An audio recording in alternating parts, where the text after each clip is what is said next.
ప్రసాద్ శెట్టిని ఈ యొక్క కార్యక్రమానికి నన్ను ముఖ్య అతిథిగా ఆహ్వానించినందుకు నా యొక్క హృదయపూర్వక ధన్యవాదములు.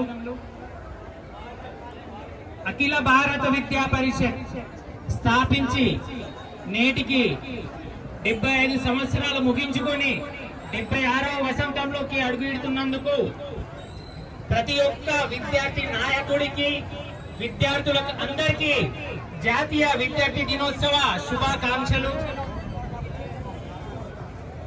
అఖిల భారత విద్యా పరిషత్ ఆలోచనధారని కార్యాచరణని మొదలుపెట్టిన యశ్వంతరావు కల్కే గారిని మరియు స్వర్గీయ గౌరీ శంకర్ గారిని స్మరించుకోవాల్సిన రోజు. వారితో పాటు మన ఆంధ్ర రాష్ట్రం, తెలంగాణ, కేరళ మరియు కర్ణాటకలలో జాతీయ పరిషత్ కోసం తన ప్రాణాలను అర్పించిన ప్రతి ఒక్క విద్యార్థి నాయకుడిని స్మరించుకోవాల్సిన రోజు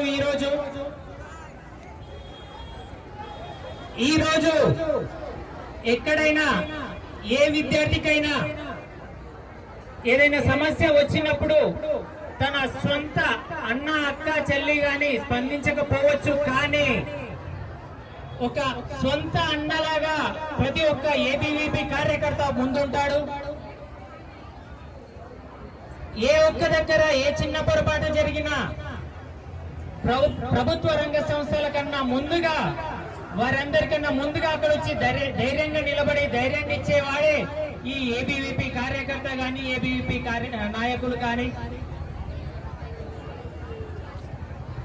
ఈ యొక్క కార్యక్రమం ఏబీవీపీ యొక్క ముఖ్య ఉద్దేశం మనందరికి తెలిసిందే, జాతి పునర్నిర్మాణం. ఈ జాతి పునర్నిర్మాణం అనేది ఎలా జరగాలి? అది జరగాలంటే వ్యక్తి పునర్నిర్మాణం. ఆ వ్యక్తి పునర్నిర్మాణం జరగాలి అంటే విద్యార్థి దశ నుండి మొదలవ్వాలి. విద్యారంగ పునర్నిర్మాణం జరిగితే జాతి పునర్నిర్మాణం తప్పకుండా జరుగుతుంది. అప్పుడు ఈ దేశం మరింత బాగుపడుతుంది. ప్రపంచంలోనే ఇప్పటికీ ఒక అతిపెద్ద ఆర్గనైజేషన్ గా ఏబీవీపీ అనేది ముందలుకున్నది. ఇలాంటి ఈ యొక్క ఆర్గనైజేషన్ కోసం చెప్పాలనంటే ఎన్నో ఉన్నాయి. ఆ చెప్పుకోవడానికి చెప్తూ పోతే ఈ రోజు మనకు సమయం సరిపోదు. మీ అందరికీ నేను ఒకటే చెప్పదలుచుకున్నాను. విద్యార్థి దశలో ఉన్న మీ అందరికీ ఒకటి చెప్తున్నాను. ప్రపంచంలో ఉన్న చీకటి మొత్తం ఏకమైనా కూడా ఒక చిన్న దీపం యొక్క వెలుగును ఆపలేవు. ఆపుతారా? అలాంటప్పుడు ఒక గొప్ప ఆశయాన్ని సాధించాలి అనే మన పట్టుదల ఉంటే మనల్ని ఏ ఒక్క శక్తి కూడా ఆపదు. ఈ ఒక్కదాన్ని మీరు స్ఫూర్తిగా తీసుకోండి. నిరంతరం ఒక పట్టుదలతో శ్రమిస్తూ ఒక ఆశయాన్ని ముందర పెట్టుకొని మీకు కావాల్సింది సాధించండి. ఈ దేశంలో పుట్టినందుకు మనం చివరిగా చేసేది ఈ దేశానికి ఏదో కొంత మనవంతు సహాయం. ఆ సహాయం మీరందరూ చేస్తుంటారని, ప్రపంచంలోనే మన దేశం నంబర్ 1 గా ఎదగడానికి మీరందరూ నిరంతరం కృషి చేస్తుంటారని కోరుకుంటూ నాకు ఈ అవకాశాన్ని ఇచ్చిన ప్రతి ఒక్కరికి హృదయపూర్వక నమస్కారములు, ధన్యవాదములు. Thank you.